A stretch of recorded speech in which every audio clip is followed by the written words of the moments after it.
அனைத்து விவசாயிகளுக்கும் வணக்கம். நான் சுப்பிரமணியன், ருக்சோ பயோடெக். இன்னைக்கு பெங்களூர் பக்கத்துல அத்திபல்லே அப்படிங்கிற ஏரியாலேருந்து ஒரு கர்நாடகா விவசாயி நம்மளுக்கு மிளகாய் தோட்டத்தை போட்டோ பிடிச்சி அனுப்பிச்சிருந்தார். அந்த போட்டோவை நீங்களே பாருங்களேன்.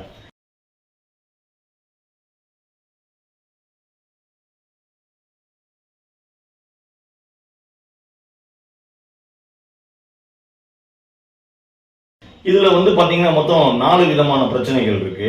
ஒன்னு இலை மேல் நோக்கி அப்போர்டு கர்லிங் ஆயிருக்கு. இதற்கு காரணம் பாத்தீங்கன்னா த்ரிப்ஸ்னு சொல்லுவோம், இலை பேனுன்னு சொல்லுவோம்.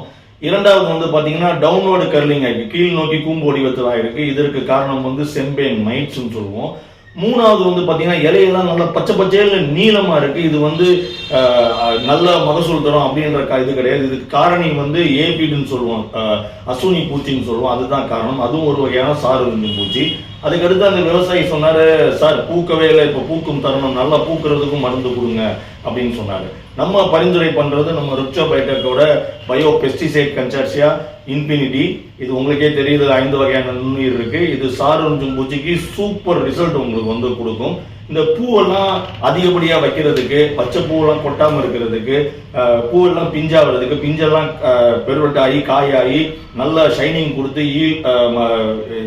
மார்க்கெட்டுக்கு போச்சுன்னா உடனே விற்கிறதுக்கு அப்படிங்க நம்ம ஃபெர்டிலிட்டி பயோ ஃபெர்டிலைசர் கன்சார்சியா உங்களுக்கு உபயோகரமா இருக்கும். இதை எப்படி சார் உபயோகிக்கணும் அப்படின்னாக்க, ஏக்கருக்கு இன்ஃபினிட்டியில ஒரு பாக்கெட்டு, ஃபெர்டிலிட்டியில ஒரு பாக்கெட்டு 1/4 கிலோ. இது என்ன பண்ணணும் அப்படின்னாக்க, ஃபர்ஸ்ட் டோஸ் ஸ்ப்ரே கொடுக்கணும். இப்போ நீங்க 10 டேங்க் ஒரு ஏக்கருக்கு அடிப்பீங்க அப்படின்னாக்கா 10 லிட்டர் தண்ணியில 2 நாள் இல்ல 3 நாள் நல்லா ஊற வச்சு 3ஆவது நாள் சாயங்காலம் போல நிறுத்தி நிதானிச்சு இலைக்கு மேல இலைக்கு கீழே ஃபுல்லா ஸ்ப்ரே பண்ணி விட்டுட்டு அடுத்த நாள் காலைல தண்ணி பாய்ச்சிடணும். சேம் டே நீங்க இன்னொரு வாளியில் என்ன பண்ணுங்க, வாங்கினோன்னா ஒரு 20 லிட்டர் தண்ணியில ஊற வைங்க. அது 6ஆவது நாளோ இல்ல 7ஆவது நாளோ அவர் பாருங்க மல்ச்சிங் ஷீட் போட்டிருக்காரு, ட்ரிப்பு மூலியமா சொட்டு கொடுத்துட்டு இருக்காரு. அப்ப என்ன பண்ணலாம், அந்த 20 லிட்டர் 6 நாள் ஊறிட்ட அப்புறம் அதை நீங்க ஃபெர்டிலைசர் டேங்க்ல ஊத்தி விட்டு வெஞ்சுரி மூலியமா கொடுத்துட்டா நேரே போய் அந்த வேர்லயே சொட்டிரும்.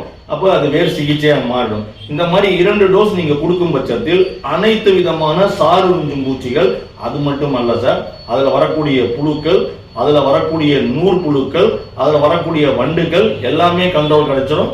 நல்ல மகசூல் கிடைக்கும், அருமையான லாபம் நீங்க ஈட்டுவீங்க. ஸோ அனைத்து விவசாய பெருமக்களுக்கும் தாழ்மையான வேண்டுகோள் என்னன்னா, மிளகாய் போடுறீங்க அப்படின்னாக்கா நம்ம இன்ஃபினிட்டி, நம்ம ஃபெர்டிலிட்டி வாங்கி நல்ல லாபம் அடையணும்.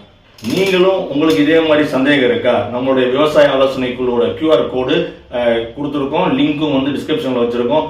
வாங்க, ஜாயின் பண்ணுங்க, நல்ல ஈல்டு எடுங்க. தேங்க்யூ, பாய்.